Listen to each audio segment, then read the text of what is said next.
Hello दोस्तों, स्वागत है आपका another day of rapid revision.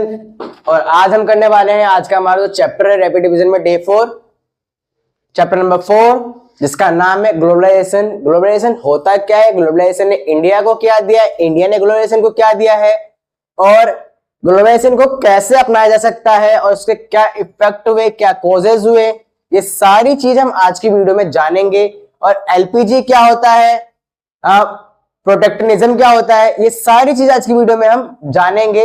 चलिए वीडियो को स्टार्ट करते हैं। सबसे पहले आप देख लो ग्लोबलाइजेशन खुद क्या होता है। ग्लोबलाइजेशन क्या है कि flow people good capital and idea, मतलब व्यक्ति वस्तु पूंजी और विचारों का एक जगह से दूसरी जगह जाना ही ग्लोबलाइजेशन कहलाता है।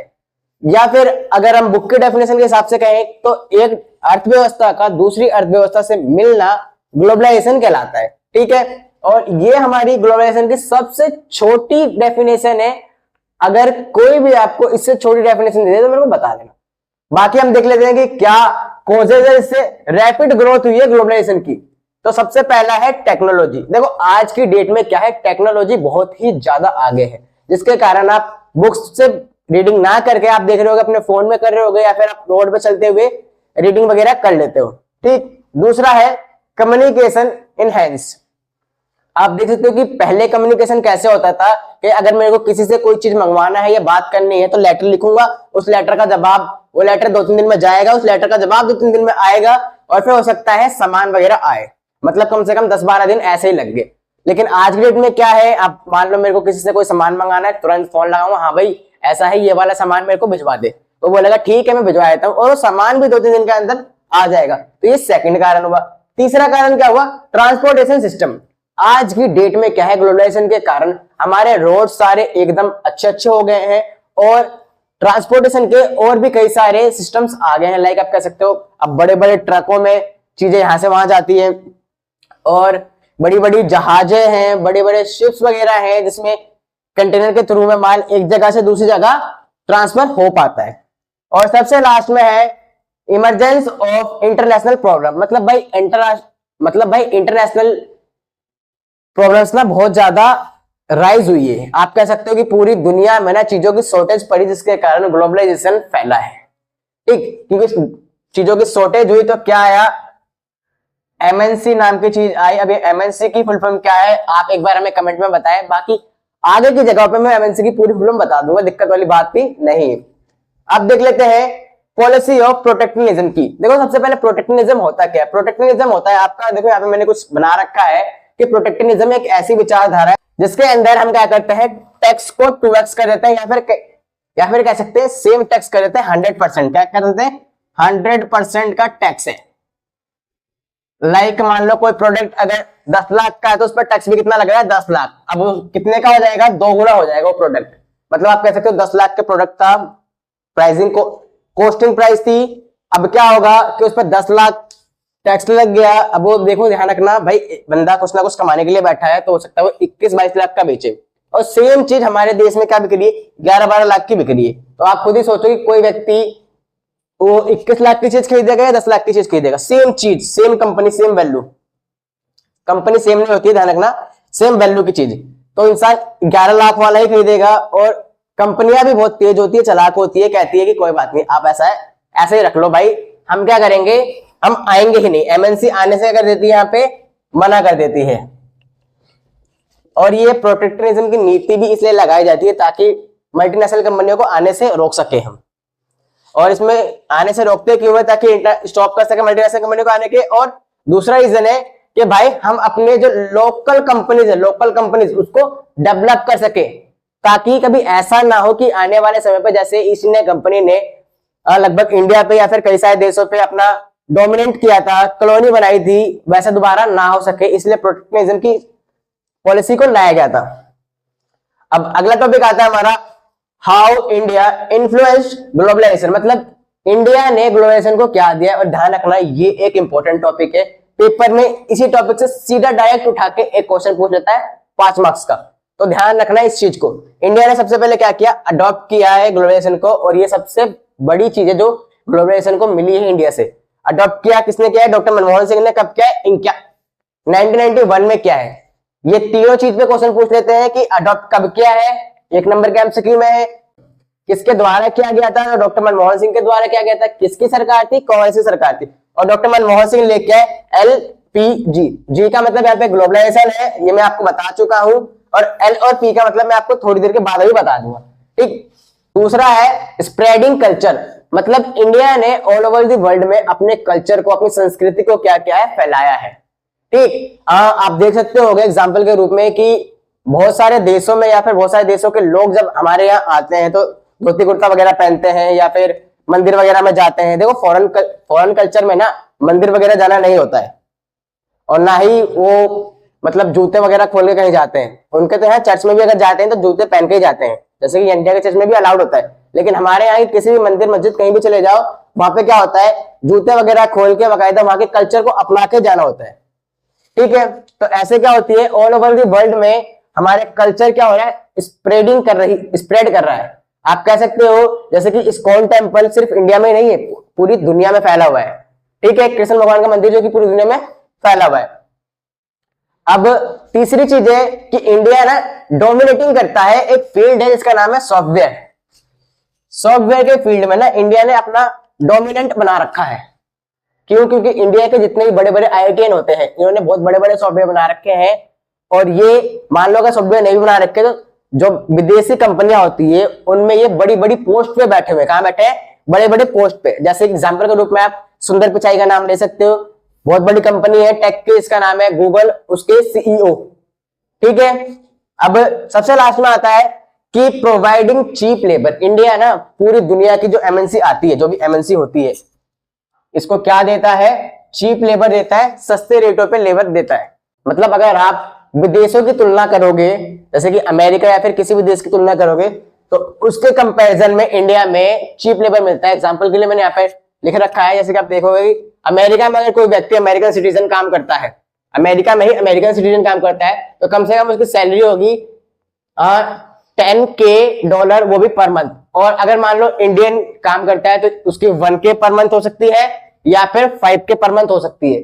अगर उस इंडियन ने मान लो काम करने के बाद अमेरिकन सिटीजनशिप ले ली, तो वो उसकी सैलरी कितनी हो जाएगी, इंक्रीजमेंट सीधी सीधी 10K में हो जाएगी, ठीक है। या फिर मान लो मल्टीनेशनल कंपनियां इंडिया में भी आती है, तो इंडिया में तो मान लो इससे भी कम हो जाती है भाई। आप देखते हो इंडिया में सबसे हैवी जो पैकेज मिलता है, इंडिया के अंदर कह रहा हूं, बाहर नहीं, वो हो सकता है जो IITian को मिलता है, बड़े बड़े IITian को 1 लाख, 2 लाख, 10 लाख, 20 लाख, 50 लाख, 1 करोड़ तक जाता है, 1 करोड़ 2 करोड़ तक, ठीक है।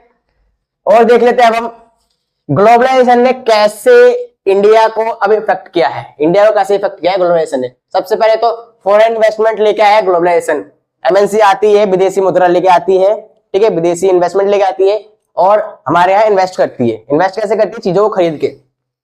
दूसरी है help in achieving economic development. अब देखो मान लो चीजें तो खरीद ली, चीजें तो कोई भी खरीद लेता, लेकिन चीजें बना के चीजें बेचेगी भी तो, और चीजें बेचेगी तो हम कोई खरीदेगा इंडियन ही, और बेच भी इंडियन ही रहा है। तो इससे क्या होता है, इंडिया की GDP में ना डेवलपमेंट होती है, क्योंकि भाई मान लो सब चीजों में टैक्स मिलेगा, हर चीज में, खरीदने पर टैक्स, बेचने पर टैक्स, और किसको मिलेगा, देश की सरकार को मिलता है, इंडिया की सरकार को, ठीक। अब तीसरी है इंक्रीजमेंट इन एम्प्लॉयमेंट। अब भाई कंपनी आई है तो लेबर भी लेगी ना हमसे, मतलब हमसे या फिर देश के लोगों को एम्प्लॉयमेंट भी देगी, ठीक है। क्योंकि अपने साथ कोई भी अपना पूरा का पूरा लेबर लेके नहीं आता है, लेबर कह लो या फिर अपने एम्प्लॉय लेके नहीं आता है, बड़े बड़े टेक मास्टर जो होते हैं वो लेके नहीं आता, बस कुछ लेके आता है, 2-4 लेके आएगा ताकि ट्रेनिंग वगैरह दे सके। और सबसे लास्ट में आता है आपका assistance in acquiring high technology. मतलब भाई अपने साथ टेक्नोलॉजी भी लेके आएगी ना, उस टेक्नोलॉजी के देख के सबसे पहले हम वैसी टेक्नोलॉजी बनाएंगे, और हो सकता है उससे अच्छी टेक्नोलॉजी भी हम उसको देख के बना ले।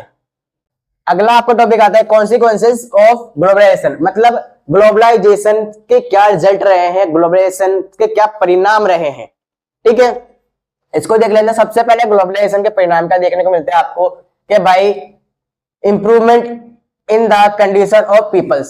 देखो लोगों की जो लाइफस्टाइल है ना, उसमें बहुत ज्यादा चेंज आया है। पहले के लोग आप देखते होंगे बहुत कम चीजें करते थे, बहुत कम शौक होते थे उनके, लेकिन आज के लोग आप देखते हो आए दिन घूमने फिरने चले जाते हैं, क्योंकि उन्होंने पैसा कमाया है, तो उससे अपने लाइफस्टाइल क्या करते हैं, अच्छा करते हैं। दूसरा है राइजिंग न्यू कॉलोनियलिज्म, ठीक है। और ये आता है एक नेगेटिव पॉइंट। क्योंकि ग्लोबलाइजेशन के अंदर जो भी एमएनसी आती है भाई अपने कुछ टर्म्स एंड कंडीशन लेके आती है जो कि राज्य की सरकार को या देश की सरकार को मानना पड़ता है। अगर नहीं मानेगी तो वो कंपनी भी नहीं आएगी।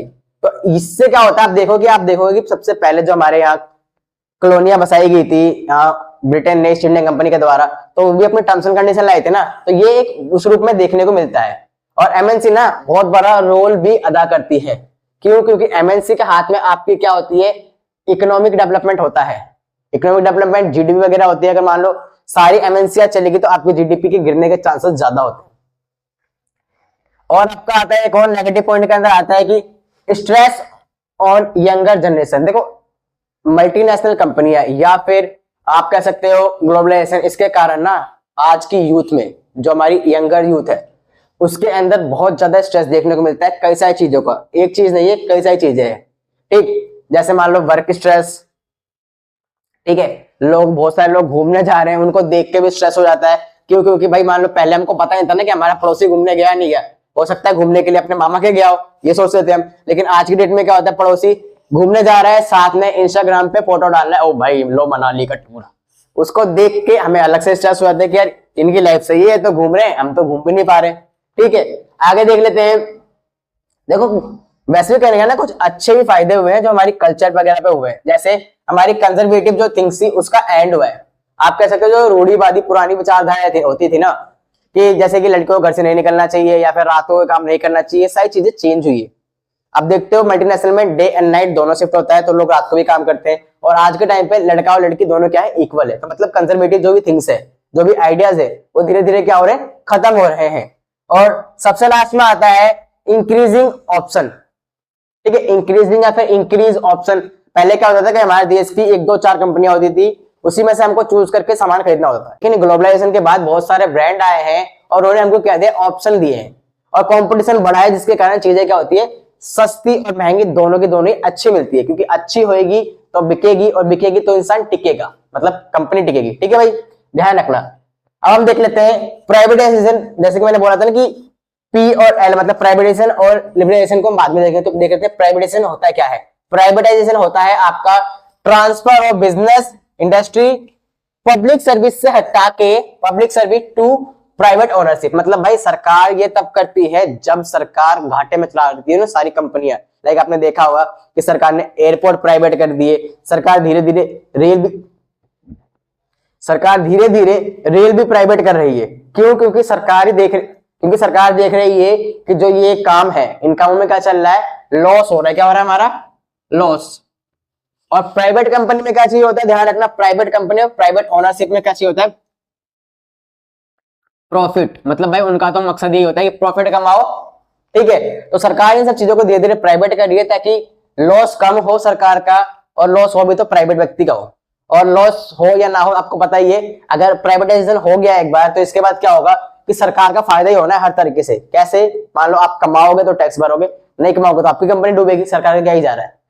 ठीक है, अब देख लेते हैं लिबरलाइजेशन। लिबरलाइजेशन में क्या होता है, आप देखो बेसिकली लिबरलाइजेशन के कारण क्या हुआ था, ये जितने भी टैक्सेस आए ना, टैक्सेस को ना एकदम कम कर दिया गया। क्या कर दिया गया, बहुत ही ज्यादा कम या फिर हटा दिया गया। बोला गया कोई बात नहीं, आप पे ना इम्पोर्ट टैक्स नहीं लगेगा, या फिर लगेगा तो बहुत कम लगेगा, 5-10% लगेगा।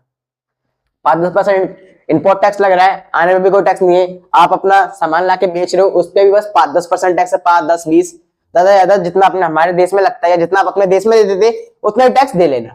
ठीक है, और बाकी इसी के कारण क्या हुआ कि हमने बिजनेसमैन को अपने यहाँ प्राइवेट ट्रेड्स करने की अनुमति दे दी कि भाई आप आओ हमारे यहाँ प्राइवेट अपने ट्रेड्स जो भी है करो। ठीक है, और हमने इसी के द्वारा ही हर एक व्यक्ति को, आप देखते होंगे आज अगर आप बिजनेस लोन लेने जा रहे हो, अपना आइडिया दिखाते हो, क्या दिखाते होगे, आइडिया, तो आपको बिजनेस लोन मिल जाता है। मतलब आपका आइडिया एक सक्सेसफुल आइडिया होना चाहिए। पहली बात तो क्या होना चाहिए, सक्सेसफुल आइडिया, फिर आपको लोन मिलेगा। और उस आइडिया में ये भी दिखाओ कि हाँ भाई इस आइडिया में ये लिखा है कि ऐसे काम करूंगा, ये काम करूंगा, ये करूंगा। और ऐसे क्या हो रहा है, एक साल में मेरी कंपनी, लोन लिया मैंने, लेकिन एक साल में कंपनी कैसे हो जाएगी, प्रॉफिटेबल कंपनी हो जाएगी। कंपनी अगर प्रॉफिटेबल है तो बैंक को दिखता है हाँ भाई ठीक है ये लोन चुका देगा, तो आपको लोन भी मिल जाता है। किसके कारण, लिबरलाइजेशन के कारण। ये सरकार ने कर रखा है कि कंपनी आपको आसानी से, कंपनी कह सकते हैं बैंक आपको आसानी से लोन दे देती है। ठीक है, अब हम देख लेते हैं सेज। देखो सेल्स पे पहली बात तो 1 मार्क्स क्वेश्चन आता है, 1 मार्क्स क्वेश्चन एमसीक्यू में। अब सेल्स है किसके लिए? सेल्स होता है एमएनसी के लिए।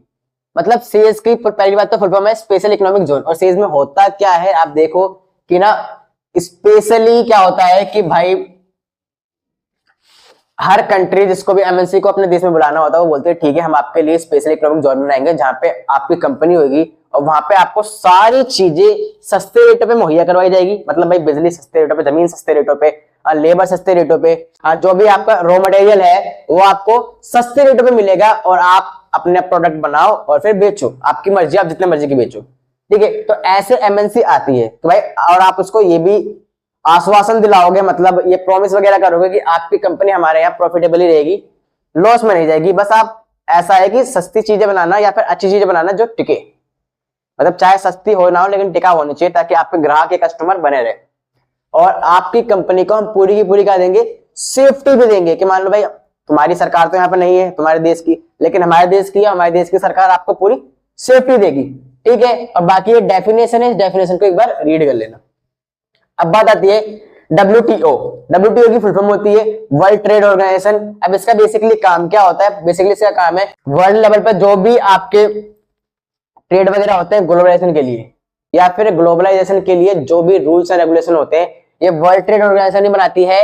यही देखती है कि ग्लोबलाइजेशन को कैसे स्प्रेड करना है ऑल ओवर द वर्ल्ड और क्या टर्म्स एंड कंडीशन है जो ग्लोबलाइजेशन को मानने हैं, क्या टर्म्स एंड कंडीशन है जो कंपनीज को मानने हैं जैसे कि एमएनसी कंपनी है, और क्या टर्म्स एंड कंडीशन है जो कि उस कंट्री को मानने हैं जहां पे एमएनसी जा रही है। ठीक है, बाकी ये था हमारा चैप्टर। आपको वीडियो कैसी लगी हमें कमेंट करके जरूर बताएं, और अगर आपको कहीं पे भी डाउट हो तो एक बार इसे रिवाइंड करके देख ले ताकि आपका डाउट क्लियर हो सके और आप पेपर में अच्छे मार्क्स ऑब्टेन कर सके। ध्यान रखना ये जो पूरी की पूरी प्लेलिस्ट या पूरी बुक है ये, ठीक है, 20 नंबर की बुक है, तो मैं तो कहूंगा आप एक बार इस पूरी प्लेलिस्ट को जाके देखो ताकि आपके पूरे 20 मार्क्स आ सके, और अपने दोस्तों में भी इस प्लेलिस्ट को शेयर कर दो। ठीक है, ताकि आपका दोस्त भी आपकी तरह अच्छे नंबर ला सके। और बाकी तब तक के लिए मिलते हैं नेक्स्ट वीडियो में।